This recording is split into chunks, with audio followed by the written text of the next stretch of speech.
E é disso que a gente vai falar daqui para frente. O que é a tradução? Então, a formulação, ela envolve o quê? A identidade institucional, e na identidade institucional a gente já tem uma proposta de ampliação de desempenho, uma proposta de status de desempenho futuro. Agora vamos traduzir isso para um ciclo específico de planejamento, né? Ou seja, quais são os objetivos, como é que eu traduzo aquela aspiração de alto nível para objetivos concretos e mensuráveis e que por si e por sua vez sejam capazes de serem desdobrados posteriormente em iniciativas concretas e que vão efetivamente movimentar a minha instituição em benefício daquilo que é a estratégia mais elevada. Então a tradução ela é a ligação, né, da expectativa mais elevada com as iniciativas concretas. Eu traduzo em torno de objetivos específicos e mensuráveis. Esse é o grande papel da tradução. E aí a gente volta a falar um pouquinho do BSC, ou Balanced Scorecard, que é uma das duas grandes metodologias que a gente tem visto ser empregada em planejamentos estratégicos do setor público. Então, os componentes básicos do BSC, eles são o mapa estratégico e o seu conjunto de objetivos, né? Os indicadores e metas, as medidas, né, estratégicas que são elaboradas em função dos objetivos declarados, o conjunto de iniciativas ou projetos e os painéis de contribuição ou painéis táticos operacionais dos diversos setores componentes da minha estrutura. Então, esses 4 elementos são 4 elementos muito vivos nas organizações que utilizam a estrutura de trabalho do BSC. Com relação ao mapa estratégico e os seus objetivos, aqui a gente tem nesse slide um pouco de informação sobre isso, né? Então, o mapa é a representação visual da estratégia, como é que esses objetivos estão concatenados e relacionados em diferentes perspectivas, lembra que a gente comentou lá atrás, né? E o que é um objetivo estratégico? É um resultado que deve ser alcançado no horizonte de planejamento. E aí eu vou aproveitar e fazer aqui uma reflexão com vocês. Eu tenho visto muito mapa estratégico construído com a expectativa e a crença de que os objetivos devem ser duradouros, quase que perenes, o que para nós é um equívoco. Vejam, o mapa estratégico está sendo construído para um ciclo de planejamento, um horizonte de planejamento específico. E os objetivos são construídos em função do cenário, ou melhor, do contexto que eu visualizei no meu diagnóstico. Então vejam, se o contexto é muito dinâmico, e por isso eu fiz uma atualização do meu diagnóstico no ciclo estratégico, lá no início da fase de planejamento, é natural que eu construa um mapa estratégico com objetivos renovados. Objetivos que vão representar, vão traduzir, usando essa expressão, vão traduzir os desafios presentes, para que no contexto que foi identificado, eu consiga colaborar para o atingimento da visão estabelecida. Então, o mapa estratégico é normal que ele seja um outro, para eventualmente um outro ciclo de planejamento. E é natural, inclusive, que ao longo de um ciclo ele possa sofrer eventualmente ajustes. E onde é que a gente quer chegar? Eu quero chegar no momento em que a gente pode tentar evitar e deve tentar evitar os chamados objetivos extremamente genéricos, né? Que eles vêm de uma percepção errada de que a gente tem que construir um mapa para durar uma eternidade. Tá? Muito bem. O que a gente tem aqui é um slide interessante que mostra o BSC tradicional, as perspectivas que estão presentes no modelo original do BSC, e aqui à direita um possível BSC adaptado para o setor público, em que a gente tem as perspectivas ajustadas. Então eu tenho aqui, ao invés de tratar como primeira perspectiva, ou a perspectiva que é o último dos fins, né? A perspectiva financeira, eu tenho a satisfação do cidadão e da sociedade. Aí eu tenho o nível de clientes, né? Só que aí os clientes são os próprios cidadãos da sociedade, ou órgãos e entidades clientes. Eu tenho os meus processos internos também. E eu vou ter pessoas e modernização administrativa, e vejam, isso pode variar, é apenas uma das ideias de adaptação, mas o interessante é que eu vou ter o aspecto financeiro, né, ou a perspectiva financeira e orçamentária, que eu estou tratando do setor público, como sendo a primeira lá atrás. Então vejam que aquilo que é uma perspectiva última ou finalística para o setor privado, para o setor público passa a ser uma perspectiva de insumo, de retaguarda. Gerir orçamento e finanças é alguma coisa que vai habilitar outras perspectivas até se chegar na satisfação ou na entrega de valor para o cidadão e para a sociedade. Lembrando, isso aqui é apenas uma sugestão, a gente tem visto mapas estratégicos no setor público usando muito menos, às vezes, muito menos perspectivas, né? Eu vou mostrar alguns exemplos para vocês, eventualmente, lá um pouco mais à frente. Bom, um checklist para identificar os objetivos relevantes. O que é um objetivo, né? Uma redação ou a construção de um objetivo importante? Eu devo me perguntar se esse objetivo é importante o suficiente para nos levar aos propósitos do futuro, né? O que aconteceria se eu ignorasse, se esse objetivo não tivesse presente no mapa? Se de repente eu concluir com essa pergunta, não faria muita diferença, porque de qualquer maneira vai acontecer, a pergunta próxima é, por que eu estou colocando isso no mapa? Se ele deve ser a síntese daquilo que é mais relevante do ponto de vista dos meus desafios. Como seria o sucesso desse objetivo daqui a um ano? Será que ele é mutante? Será que é alguma coisa que o tempo, ou dentro de um curto espaço de tempo, ou algum tempo, ele vai perder a sua essência, a sua essencialidade? Devo me perguntar também se o objetivo é atingível, se, portanto, ele é execuível, né?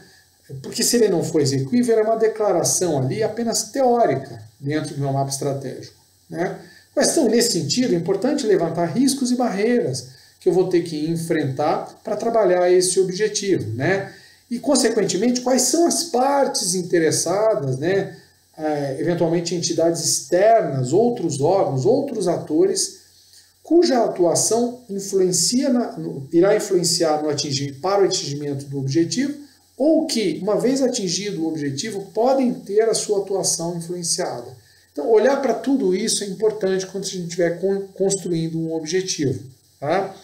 E lembro, é muito interessante se eu puder, entre o diagnóstico e a construção do mapa estratégico, estabelecer algumas diretrizes de planejamento, que são proposições, né, diretivas, orientações de alto nível, sem a preocupação de que na sua redação em si sejam aspectos diretamente mensuráveis, mas que deem uma luz, né, deem uma dica já sobre quais são os principais aspectos que a alta administração deseja que estejam no radar daqueles que vão construir o mapa estratégico. Bom, eu tenho alguns exemplos aqui, um que eu trouxe do mapa estratégico da Empresa Brasileira de Serviços Hospitalares, lá de trás, né, para os anos de 2015 e 2016, dentro daquela ideia de pegar modelos aí trabalhados. E esse órgão, né, ele construiu o mapa estratégico em duas perspectivas, objetivos de resultado e objetivos habilitadores. Então, ao invés de usar todas as perspectivas do BSC tradicional ou uma gama adaptada com o mesmo número de perspectivas, sintetizaram em duas perspectivas, uma de objetivos que traduzem, usando essa expressão, diretamente o que se deseja, os grandes desafios, e objetivos que existem, esses em cinza, para habilitar os objetivos da perspectiva superior. E dentro de uma linha de concatenação, né, de contribuição desses objetivos. Tá?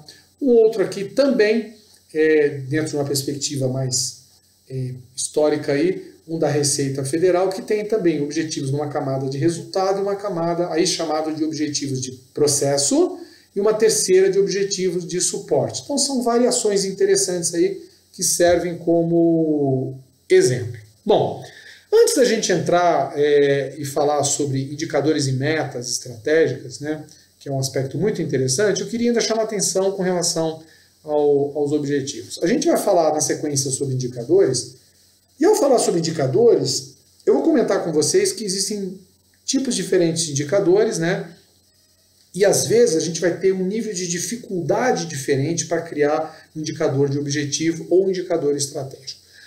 Grande parte dessa dificuldade, pessoal, advém da maneira como a gente redige os objetivos. Então, toda vez que a gente redigir um objetivo excessivamente genérico, né, um objetivo que, por vezes, retrata uma intenção genericamente boa. Eu lembro daquela fala minha lá no começo, quando eu falei dos problemas, né, estratégia no setor público. A gente vê mapa estratégico, às vezes, que basta mudar lá em cima o label, o nome do órgão. Se colocar um outro, serve para qualquer um, de tão genérico que são os objetivos.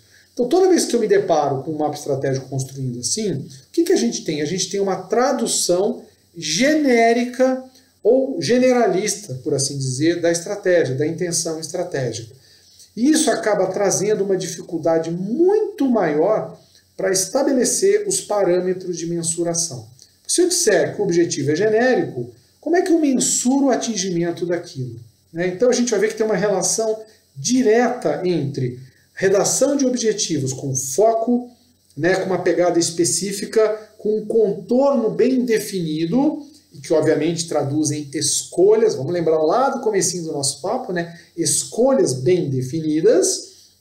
Quando eu faço isso, a tendência é que eu consiga construir indicadores e, consequentemente, metas muito melhores e com muito mais facilidade do que se eu simplesmente colocar declarações genéricas. Mas vamos falar um pouquinho então sobre os indicadores e as metas estratégicas. Bom, o que são indicadores?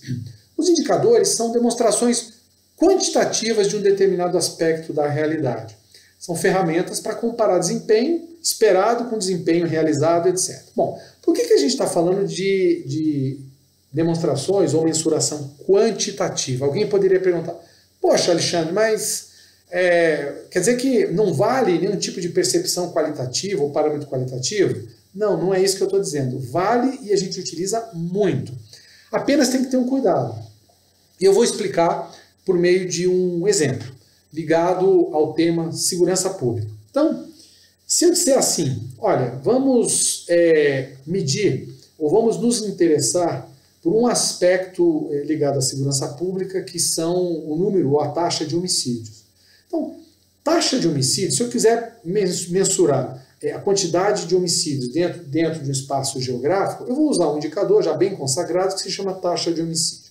Taxa de homicídio vai medir a quantidade, ela vai comparar, vai confrontar a quantidade de homicídios por uma população de 100 mil habitantes, vai dividir por 100 mil habitantes. Isso vai me dar uma expressão quantitativa disso. Então, se eu falar em segurança pública, alguém pode dizer o seguinte, olha, é importante a gente usar a taxa de homicídio, é um parâmetro quantitativo por excelência. Mas alguém poderia dizer o seguinte, olha, taxa de homicídio por si só, sozinho, enquanto parâmetro, não resolve. Eu gostaria também de conhecer qual é a sensação de segurança das pessoas. Porque a taxa ela pode estar aumentando ou diminuindo, mas isso pode não estar se refletindo da mesma maneira na percepção das pessoas. Tá bom, então vamos medir agora a sensação de segurança. Sensação de segurança não é um aspecto, na origem, quantitativo, porque a percepção é algo subjetivo, então é, de fato, um aspecto qualitativo. Só que o que eu vou fazer? Eu vou pegar, vou aplicar possivelmente uma pesquisa de percepção, ou vou entrevistar pessoas, ou seja, vou mensurar essa percepção subjetiva que é de sensação de segurança, e as pessoas, uma população vai opinar, eu me sinto pouco seguro, médio, medianamente seguro, muito seguro, etc. Estabeleço esses parâmetros. Vou coletar essas percepções qualitativas e vou tabular dando um tratamento quantitativo. Então eu vou apresentar isso da seguinte maneira. Olha, X% de uma determinada população, ou X%, uma parcela dos moradores de uma região, ou dos habitantes de um município, de um bairro, de uma cidade, de um estado, etc., se dizem suficientemente seguros ou com nível de segurança abaixo ou acima, etc. Ou seja, a sensação. Então vejam que eu peguei um parâmetro qualitativo e dei um tratamento quantitativo. Por quê? Porque senão a gente não consegue gerenciar isso. Porque qualquer coisa que eu vou fazer utilizando esse parâmetro vai ser em termos de melhorar, aprimorar a percepção de segurança. E a percepção é algo que vai ter que ser gerenciado quantitativamente falando. Ficou claro, pessoal, por que a gente insiste na palavra quantitativo? Tudo bem. A gente usa, então, os indicadores para mensurar a realidade e confrontar com expectativas. Muito bem. Para falar de indicador, tem uma coisa aqui que é interessante, que é estabelecer uma distinção entre medição, métrica e indicador. Muito simples, tá, pessoal? Quando eu falo de medição, é uma quantificação de dado num padrão aceitável. Então eu digo tempo, 5 minutos, 10 horas, 2 dias, etc. Eu falo custo, apresento um valor monetário, né? Eu falo sobre qualidade, boa, má, péssima, excelente, etc. Ou seja, A gente começa capacidade, eu posso ter uma medida de espaço, de volume, de comprimento, etc. Então, medição é simplesmente um parâmetro conhecido de mensuração de alguma grandeza, tá? Vamos entender dessa maneira. Já quando eu estou falando de métrica, pressupõe que eu estou fazendo alguma operação matemática com essas medições. Então eu estou fazendo algum cálculo, por mais simples que seja, só que existe uma exceção das chamadas métricas simples, em que eu não tenho cálculo nenhum, eu pego só a medição e já utilizo. Então a métrica é uma evolução da medição, em que normalmente eu articulo com algum tipo de cálculo, né, matemático, e obtenho um resultado matemático dessa articulação. E o indicador? O indicador é a utilização dessa métrica dentro de um contexto gerencial. Então, à medida que eu tenho essa métrica calculada e tenho condições de comparar com uma expectativa de resultado, em que eu sei pelo menos qual é o comportamento em que melhora ou piora o resultado daquela métrica, ou que aquela métrica passa a representar um resultado melhor ou pior, ou entendo ou comparo com alguma realidade, aí eu tenho um indicador. Então, é isso, tá? Se eu disser para vocês 37 graus, é uma medida de temperatura. Se eu disser que 37 graus é a medida corporal de alguém, aí isso já é uma métrica simples associada a um contexto da saúde ou, né, da existência de uma pessoa. Consequentemente, isso ganha a tinta de um indicador. Bom, os indicadores, eles servem para a gente diagnosticar, mas eles são também um aspecto que deve ser levado em consideração, são elementos para a gente motivar desempenho na estratégia. Então, quando a gente relega os indicadores para um plano inferior, ou seja, alguma coisa que é um esforço burocrático, a gente deixa de utilizar os indicadores e alguma coisa que vem depois, que a gente vai comentar, que são as metas, como um fator de propulsão do desempenho. Então, um bom indicador, ele harmoniza tanto o lado motivacional, né, quanto da dimensão de diagnóstico, ou seja, ele serve para mensurar desempenho, mas ao mesmo tempo tem que ser alguma coisa sobre o que as pessoas se debruçam. Então, chegar numa organização pública e perguntar para alguém que está na média gerência, como eu falei, um gerente, um coordenador, alguém, como é que enxerga, ou perguntar sobre o indicador estratégico, como é que aquilo influencia o seu dia a dia, eu vi uma resposta de que não influencia, ou de que não se relaciona com as atividades do dia a dia, é a constatação de que aqueles indicadores, ou aquele indicador, não serve, não está sendo utilizado como fator de propulsão do desempenho. Os indicadores, eles podem ser, se tratando, né, de indicadores estratégicos, eles podem ser indicadores de processo ou indicadores de esforço, é a mesma coisa, ou parecido, ou indicadores de resultado. Qual é a grande diferença entre essas coisas? E eu vou usar de novo um exemplo para explicar. Então vamos usar aquele caso da segurança pública que eu falei anteriormente.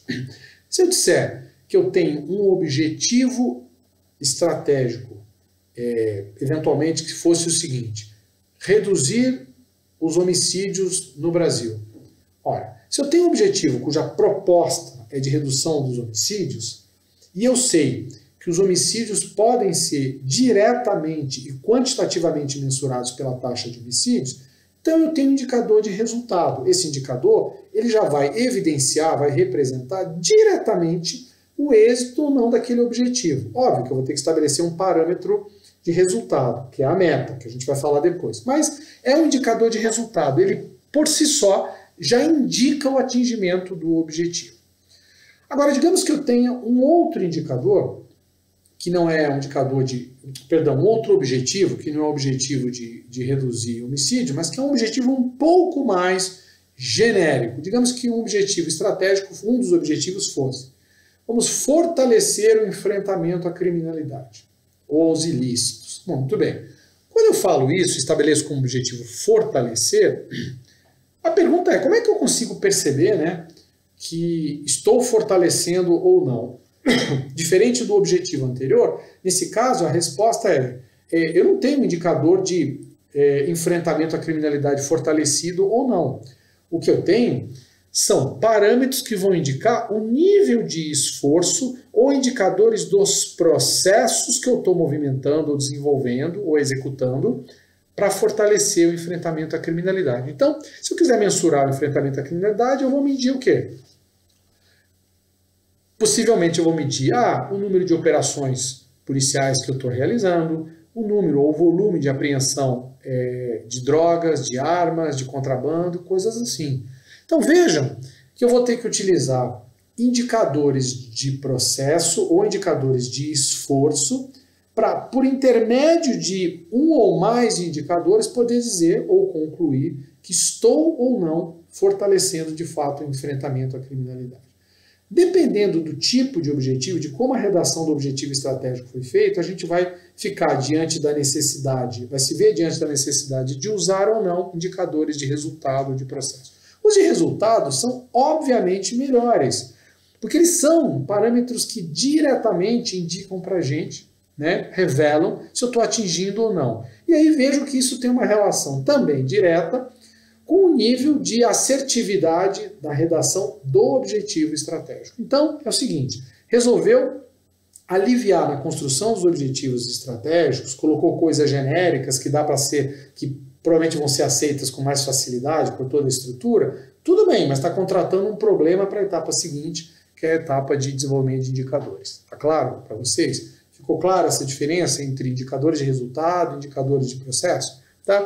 Nem sempre a gente vai conseguir indicadores de resultado que diretamente, como o nome diz, indicam, né, o atingimento do objetivo. Às vezes a gente vai ter que se valer também de indicadores de processo.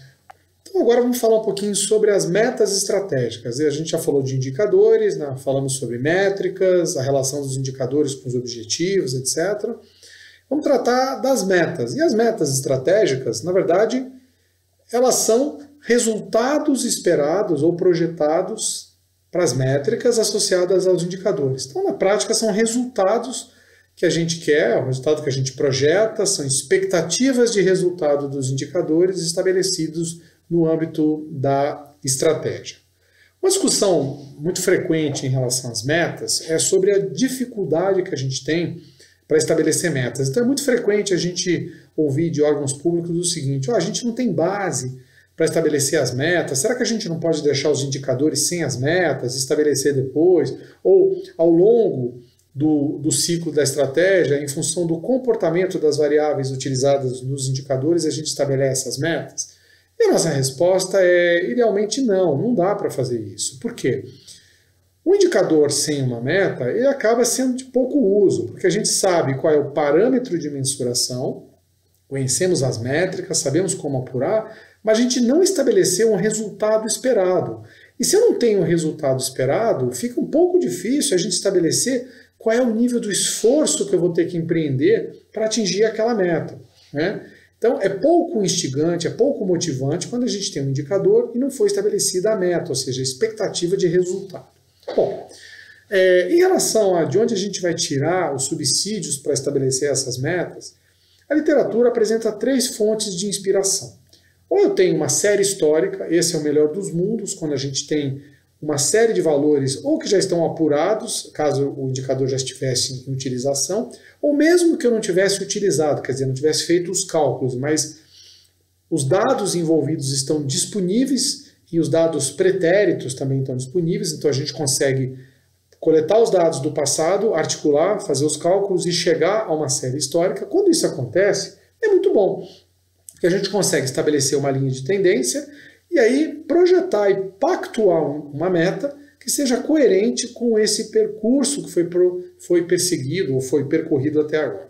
Bom, a segunda fonte, quando a gente não tem a série histórica, é fazer um benchmarking, ou seja, uma comparação com outras organizações análogas e que a gente possa, de onde a gente possa tirar um parâmetro de comportamento em relação àquele indicador. Então também é uma outra maneira da gente tentar estabelecer uma forma de comparar e de onde tirar uma ideia de parâmetro ser estabelecido como meta. Bom, se isso tudo não tiver, a terceiro manancial, a terceira fonte de inspiração para estabelecer meta é o que a gente chama de diretriz mesmo, que é uma orientação de cima para baixo, top-down, das lideranças, e que vai acabar contendo uma expectativa de resultado com base numa percepção geral de comportamento da organização em relação àquele atributo envolvido no indicador. É claro, pelo que a gente está dizendo, que dessas 3 fontes de inspiração para estabelecer meta, a terceira, que diz respeito as diretrizes, quer dizer, o estabelecimento top-down das metas, sem um outro parâmetro qualquer, costuma ser aquele mais suscetível de erro e que acaba ensejando a recalibragem ou a repactuação dessas metas ao longo do tempo. Então, mas não tem como fugir disso, tá? Do mesmo jeito que a gente diz que ter um objetivo estratégico no mapa sem um indicador não adianta muito, a gente não sabe como mensurar o atingimento, também se eu tiver um indicador e não tiver uma meta, isso costuma não funcionar muito. A gente vai ficar sem uma referência de esforço, efetivamente, né, sem um alvo para atingir do ponto de vista de desempenho. Aqui a gente tem algumas dicas para você verificar se uma meta está bem estabelecida ou não, né? Em relação a isso, é um acrônimo, né, que fala o seguinte, que as metas têm que ser específicas, né, então elas têm que ser claras, precisas, fáceis de serem entendidas por todo mundo. Então tem que saber, tem que ser uma redação de fácil entendimento. Mensurável, obviamente, a meta eu tenho que ter como verificar, aferir se estou atingindo, e isso, na verdade, vai acontecer pela própria mensurabilidade do indicador, pela execuibilidade de reunir as variáveis do indicador. Ela tem que ser viável, e o viável aí é uma meta que não seja nem pouco desafiadora, nem uma meta que seja visivelmente impossível de se atingir. Nos dois casos, a gente vai estar prestando um desserviço para a estratégia. Então, uma meta que a gente sabe que se suar a camisa, abaixar e trabalhar, a gente consegue chegar lá, né? Uma meta relevante, que ela tem que estar alinhada, né, de frente em relação ao indicador e aos objetivos. E nesse caso, esse alinhamento a gente já vai buscar lá nos indicadores. Quando o indicador for estabelecido, ele tem que ser, nós comentamos isso, um indicador que tanto quanto possível, ele bata de frente na verificação da execução do objetivo. Então, é aquele indicador, se eu conseguir, para um objetivo estratégico, definir apenas um indicador que seja suficiente para nos dizer que, se verificado, ele atesta o objetivo, ótimo, melhor dos mundos. E aí, a meta desse indicador ela vai estar associada ao atingimento do objetivo. E a meta tem que estar associada também a prazo. Então, a meta, basicamente, o que ela tem? Ela tem um objeto, né, aquilo que vai ser, enfim, realizado, é isso? Ela tem que estar quantificada enquanto, ou seja, a meta, ela pressupõe que eu vou estabelecer um parâmetro. Então, vamos supor que eu esteja falando de um processo de compras e que um dos desafios fosse, né, enquanto objetivo de um processo desse, eu reduzir o tempo médio das compras na instituição. Ora, quando eu falo isso, então a meta ela vai ter que ser reduzir o tempo médio, que é o objeto, enquanto em 20%, em 5%, 10%, 15%, e até quando? Ou seja, eu tenho que ter um espaço de tempo, uma expectativa temporal para o atingimento da meta, que é o que a gente chama do time bound, ou seja, prazo, a meta associada a prazo, ou um prazo definido, tá?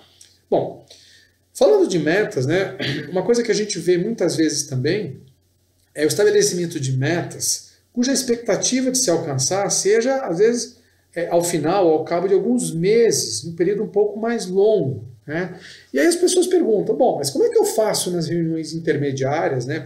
Digamos que eu tenha reuniões de monitoramento mensais, ou bimensais, enfim, ou bimestrais, melhor dizendo.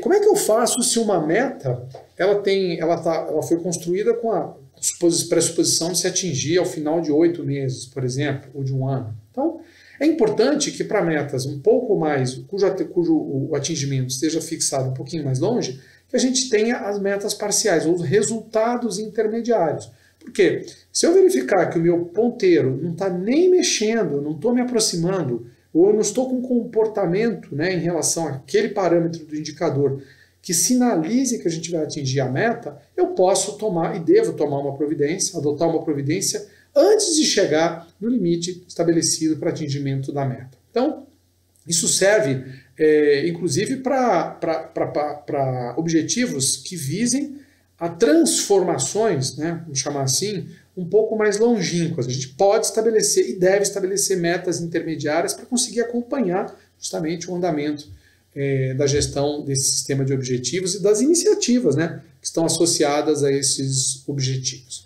Bom, quando a gente fala de metas, em alguns casos, né, essas metas estão associadas a variáveis, por exemplo, de processos, ou alguma coisa referente ao comportamento de uma atividade ou de alguma coisa que se assemelhe à atividade ou ao processo na organização. Ora, e é importante entender que talvez, em alguns casos, seja necessário não estabelecer um alvo, né, uma meta que é um ponto específico, um valor, mas sim um intervalo de comportamento. Então eu quero, por exemplo, que uma taxa de retrabalho, uma taxa de erro, uma taxa de defeito, né, ou um tempo de duração de um serviço, ou um nível de aceitação de alguma coisa, fique, enquanto meta, ele se estabeleça num intervalo de comportamento, entre tanto e tanto. Se estiver nesse intervalo, isso pode ser considerado dentro dos limites, né, das faixas de tolerância da meta. Então, quando isso acontecer, normalmente é importante a gente acompanhar os momentos ou monitorar os momentos em que o comportamento dessa variável foge do intervalo definido. Se isso acontece, a gente pode estar diante de um fato absolutamente corriqueiro, normal, regular, né? É uma variação até aceitável, ou é um fato que não precisa ensejar uma intervenção do ponto de vista daquilo que está sendo feito diante da estratégia, mas eu posso estar diante também de um momento em que eu vou precisar intervir, né? Modificar enfim, alguma coisa referente a uma iniciativa, a um projeto, ou até um processo considerado crítico para a estratégia.